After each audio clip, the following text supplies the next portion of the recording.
लगभग 2500 वर्ष पहले कपिलवस्तु के राजकुमार सिद्धार्थ ने राजसी जीवन त्याग कर सत्य की खोज में वन का रास्ता चुना। बोधगया में एक पीपल वृक्ष के नीचे उन्हें ज्ञान की प्राप्ति हुई और वे बुद्ध कहलाए। सारनाथ में अपने पहले उपदेश में उन्होंने 4 आर्य सत्य और अष्टांगिक मार्ग की शिक्षा दी। दुख का कारण तृष्णा है और सही आचरण, ध्यान तथा प्रज्ञा से मुक्ति संभव है। बुद्ध के जीवन काल में ही उनके शिष्यों का एक बड़ा संघ बन गया, जिसमें राजा, व्यापारी और सामान्य जन सभी सम्मिलित थे।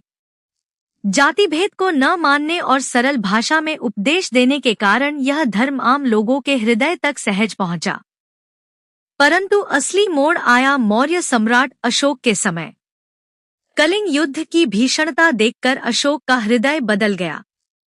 उन्होंने हिंसा त्याग कर बौद्ध धर्म अपनाया और इसे केवल भारत तक सीमित न रखकर विश्व भर में फैलाने का संकल्प लिया। उन्होंने अपने पुत्र महेंद्र और पुत्री संघमित्रा को श्रीलंका भेजा, जहां बोधिवृक्ष की शाखा रोपी गई और धर्म ने नई भूमि में जड़ें जमाईं। अशोक ने स्तंभों और शिलालेखों पर धर्म के संदेश खुदवाए, जो आज भी भारत के कोने कोने में मिलते हैं। समय के साथ व्यापारी और भिक्षु रेशम मार्ग से मध्य एशिया होते हुए चीन पहुंचे।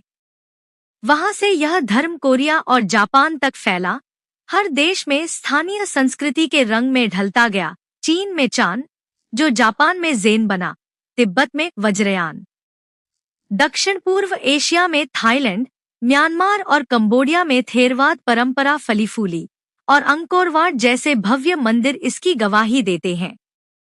इस प्रसार की सबसे बड़ी सीख यह है कि कोई भी विचार तलवार से नहीं, बल्कि करुणा, संवाद और उदाहरण से सबसे दूर तक पहुंचता है। अशोक ने विजय के मार्ग को धम्म विजय में बदला, यानी हथियारों से नहीं, धर्म और नैतिकता के प्रसार से हृदय जीतना। आज भी बौद्ध धर्म एशिया के करोड़ों लोगों के जीवन का आधार है और यह कहानी हमें सिखाती है कि सच्चा परिवर्तन भीतर से शुरू होकर बाहर की दुनिया को बदल सकता है।